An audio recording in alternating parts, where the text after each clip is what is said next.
Yeah. All eyes are on Georgia, with control of the Senate hanging in the balance. State's two runoff races are dominating the airwaves. Ad spending in Georgia surpassed $440 million. $440 million. That is basically worth more than probably the Atlanta Falcons at this point.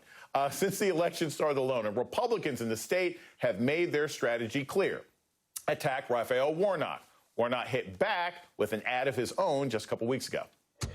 Raphael Warnock eats pizza with a fork and knife. Raphael Warnock once stepped on a crack in the sidewalk. Raphael Warnock even hates puppies. Get ready, Georgia. The negative ads are coming.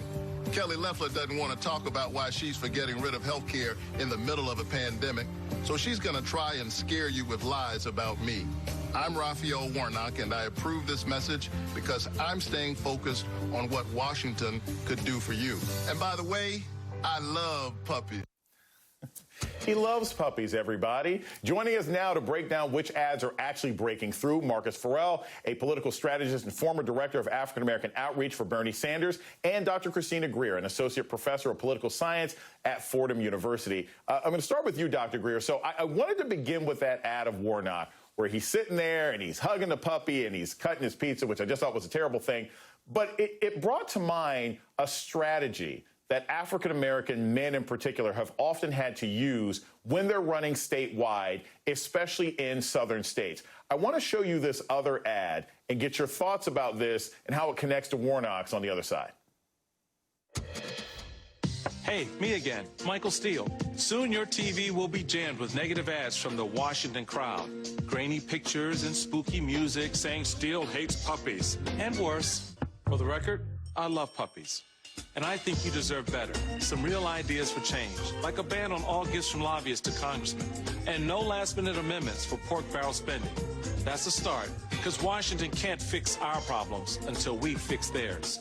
I'm Michael Steele, and this is my message. I don't know what it is about black men running for office and puppies, but it seems to be important.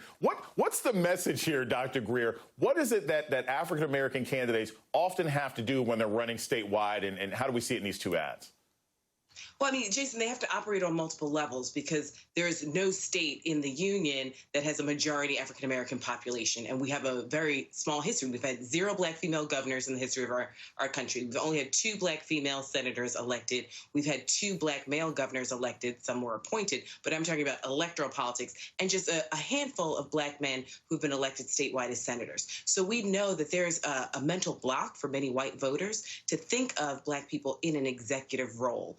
They don't necessarily see it in their personal lives, and they can't necessarily see it in their politics. And so when we think about Reverend Warnock, he has to sort of disarm himself in many ways. He's not only running against someone who is white, he's running against a white woman in the South, a white woman who happens to be blonde, a white woman who happens to be a similar age. And so when he's trying to help voters understand that he is not angry, he's not too brash, he's not filled with scandals. You know, many people have seen the ad where he throws the dog feces in the trash while he's walking his beagle and turns a corner. I mean, that ad and the ad that you just showed operate on many levels to try and disarm white voters, to let them know that he's a special kind of candidate that won't come in and be brash. I mean, there's no way that black candidates can behave in the manner of, say, a Donald Trump. Right? If Reverend Warnock had 3 wives, there's no way that he would be considered for the statewide stage at any capacity. The rules are completely different for black candidates. The playing field is not level.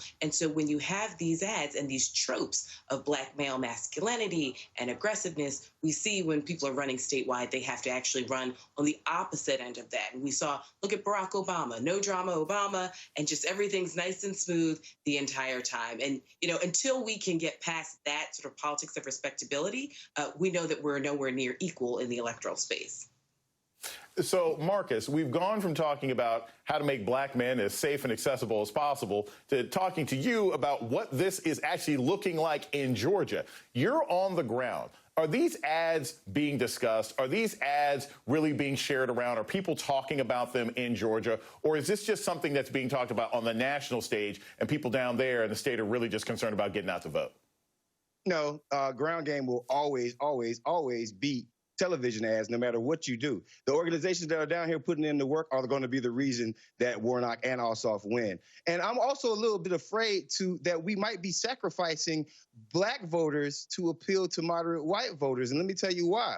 There's an interesting stat. 18 to 24-year-old African Americans were one of the largest groups to increase their voter turnout when it comes down to the general election back in November. Now, that means that we need to engage them. Now, I'm not necessarily certain that dressing Reverend Warnock up in, a Camping World outfit with Snoopy in his hands is actually going to increase the turnout of voters here in this state. But what can possibly happen, and what we probably need to do, is actually utilize the key things that have happened so far that Warnock has done good. And one key thing that happened in a main debate down here for the Senate race, Raphael Warnock said one of the most etherish lines of all time when he said, Kelly Loeffler lied on Jesus. Now, I don't know if you know about Georgia, but Jesus is a pretty important character down here.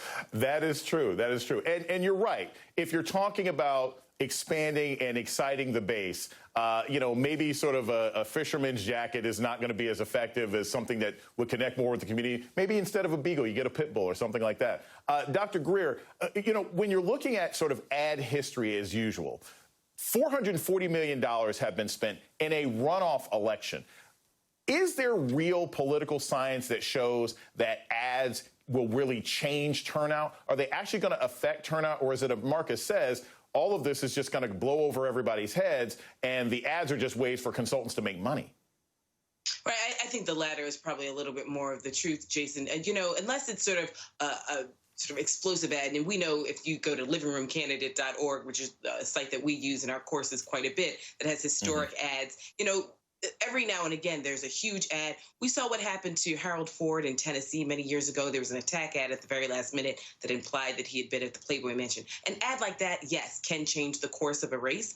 But, what we're seeing now is just either further solidifying the fact that either you're with Reverend Warnock or you're not. But I agree with Marcus 110%. It really is about the ground game. Those of us in New York who give money, those of us from across the country who've been giving money, the D.C. consultants, the New York City consultants, they don't understand the nuances of Georgia the way people like Marcus and organizations like Project South, Fair Fight, New Georgia Project. I mean, the list goes on and on of the Black folks who've been down there doing the work. And so if we're thinking about, say, targeting younger Black men, an ad like the one we saw doesn't necessarily go in that lane. That's possibly an ad that's more for white Democratic voters. Right. You have to meet people where they are. And really, here's the thing. Young Black people have real policy concerns, right? So whether it is school debt or small business, entrepreneurship, or the environment, I think, those are the issues that young Black voters actually want to hear about. And so how Reverend Warnock